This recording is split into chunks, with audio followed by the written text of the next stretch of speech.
Hi YouTube, it's Tasia back with another video. On this channel, we tell it how it is, I tell it how it is. So let's get into it. Today we're going to talk about poverty. A lot of people are saying poverty is demonic. Poverty is the problem for their life. And so let's get into some of these clips to see what people have to say on TikTok as it has become viral about poverty.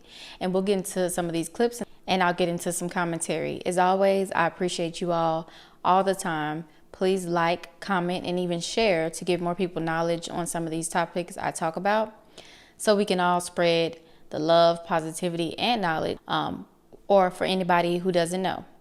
So let's hop into these clips. Let's get it. Something you probably don't hear a lot, but you should hear, is that poverty is demonic. Yes.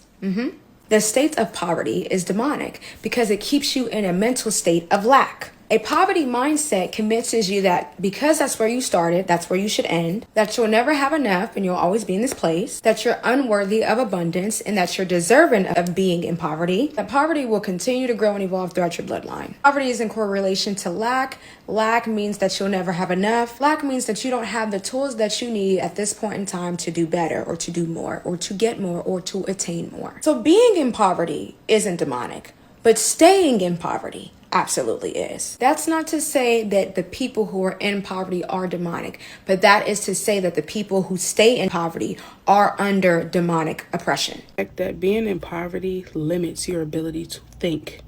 It limits your ability to reason, to have emotional intelligence. When you are in survival mode, we talk about this all the time. Survival mode, we kind of have made it all cutesy, like it's just this buzzword or buzz phrase. But when you are in survival mode, you are not thinking clearly. This is why, like, a woman even talked about this recently, how it's a systematic issue. You being in survival mode strips you of your ability to make a sound decision. This is why we unpack Maslow's hierarchy of needs. If your basic needs are not being met, you don't have somewhere to lay your head consistently without fear of your life. You don't have access to running water, clean running water. Access to food consistently. This all has to be consistent. Your basic needs are being met. Food, clothing, shelter. If this is not happening, which for a lot of people is not, what makes you think somebody is going to have the capacity to say, if I sleep with this person, this could ruin my life? Because if your basic needs are not being met, this is already the end of the world for you. So you're not going to consider STDs. You're not going to consider potential pregnancies. Not to mention the trauma of having an absent parent or being abandoned and these wounds that those have left, and that impacts your decision making. We really don't think about this. And it's insane to me. I absolutely agree when it comes to poverty being, I wouldn't use the word demonic, but I would agree with both of those videos we just watched when it comes to poverty. Like, it's a thing where it does go down to generations. I've seen plenty of families have a black sheep in the family, but that's because they have made it out of poverty, because their whole lives and their whole family bloodline has been based upon poverty and struggling and getting pregnant young and doing these things and still living somewhere where it's not safe, where you don't feel good. And that's the thing about poverty too. You become a product of your environment if you are sustained to think in the same way constantly until you're in old age. Some people don't want to move on because they're used to this. Some people don't want better for themselves because they feel like they can't do it or they don't deserve it or they didn't come from that. A lot of people these days like to say, oh, we came from survival. But what about that love part? Like, a lot of people were raised based on survival, not love. And poverty is made for us who don't have an education or knowledge of the things that we deserve in this world, the things that are possible in this world. So poverty for me is like stricken almost, because it is sad that we have to see our people out here in poverty constantly 24/7 and they don't know how to get out because it's a revolving cycle of constant survival. So You know, when it comes to this topic, it is very sensitive because us as Black Americans, or if you're white, you know, us as Black Americans, it is harder for us within poverty because we have places like the hood and stuff like that, and places where you go and it's trashed out and you see people walking on the street and all of that mumbo jumbo, and it's sad to see. But it's also the people that contribute to that because that's all they know. That's all they know is the hood, and they're going to trash it out, and they're going to litter, and they're going to do things like this. I've had people in my family tell me when I didn't want to throw some gum wrapper out or a cup. I'm like, no, I don't want to pollute. And they looking at me like I'm crazy. Like this supposed to be something normal with us polluting and dirtying up the hood even more. Like, what? We need to want better for our lives and not let poverty take over our lives. Now let's get into this next clip. Poverty is so fucking violent, and it's like such a silent killer because I feel like nobody gives it the credit it's due. How do you build a positive self-concept if you've never given a chance to understand yourself and learn yourself and explore yourself? You can't even build identity because you're worried about bills.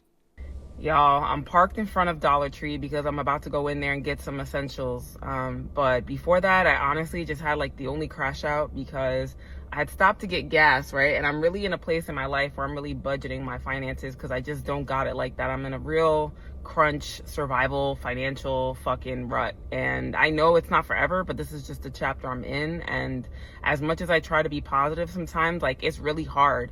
It's really hard to be in a financial like survival mode when you don't know what your next move is. You don't know where your next resource is coming from because it fucking makes you hypervigilant. And like when you're hypervigilant, like you can't relax, your brain can't shut off, and you can't stop worrying, and that shit just drains all your energy. Like having to worry all the time drains your energy. And I understand that like people are like, oh, pray, and don't get me wrong, I pray, but when I'm about to take a shit and I don't know when the next fucking slice of paper toilet is coming from, like, you know, that's real life 3D shit, you know what I'm saying? Like, and I feel like it's a really difficult place to be in.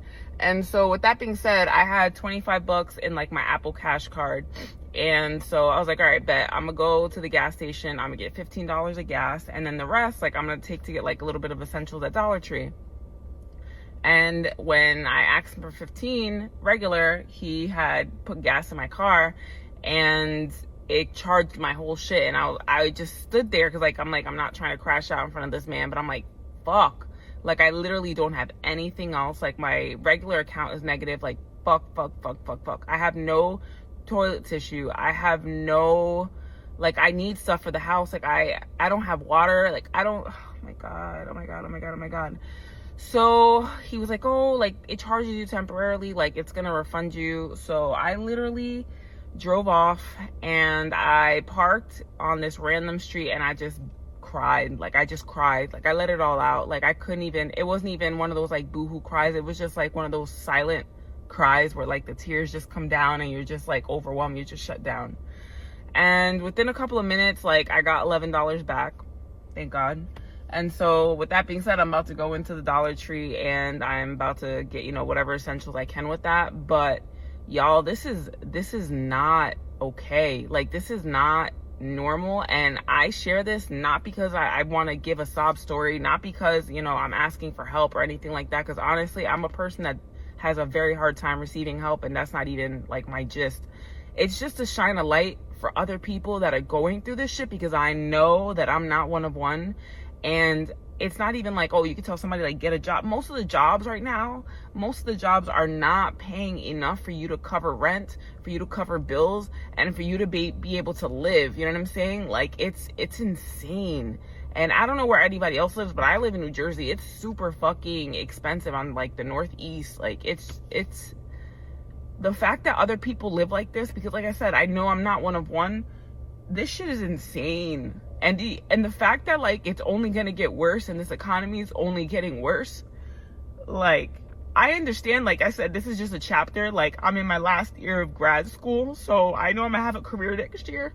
But the fact that like not many people are in my position and probably, you know, like have kids, have way more responsibilities than I do, and they have to live like this, it's fucking horrible and it's depressing.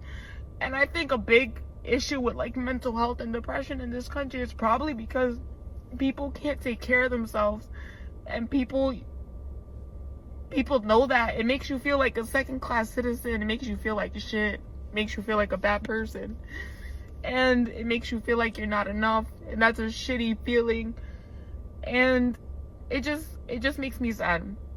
It makes me sad that as a country we advance as much as we have, but there's so many people that are like falling between the cracks, and I don't know if anything will ever be done about that, you know what I'm saying? But it's just, I had to share because this shit is hard, and if you're going through this, I'm really sorry, and honestly, I wouldn't wish this on nobody for them.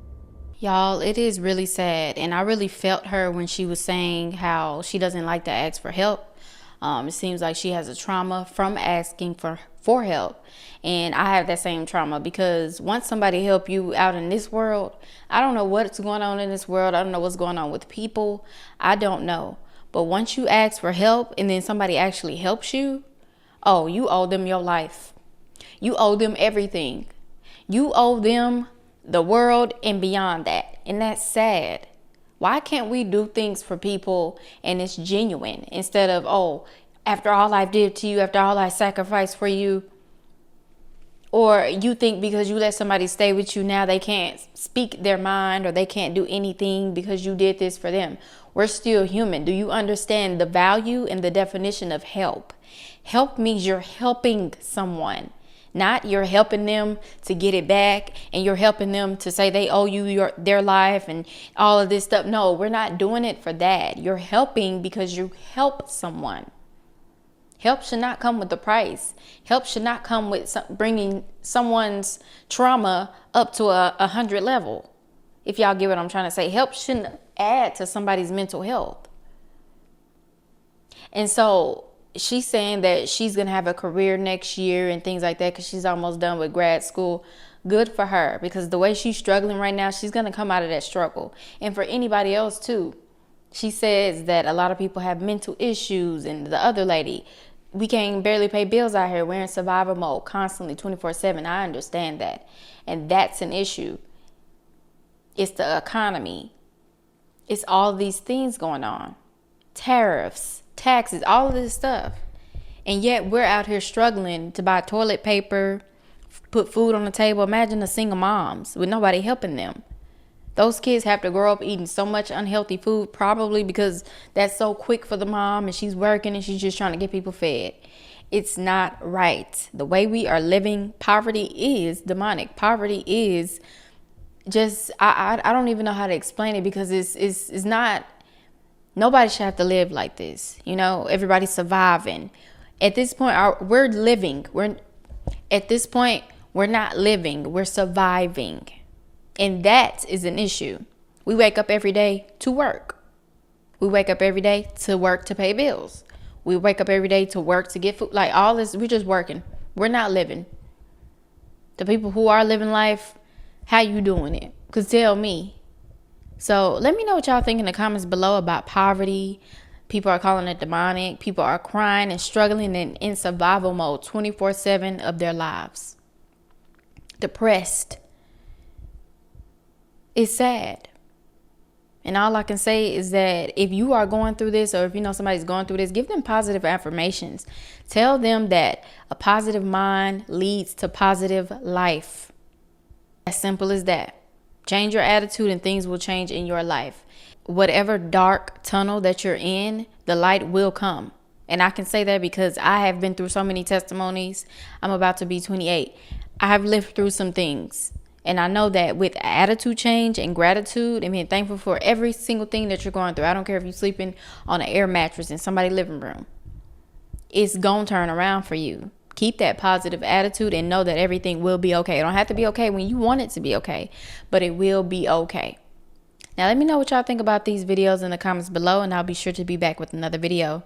Make sure to like, comment, and subscribe. And y'all know I love y'all. Peace.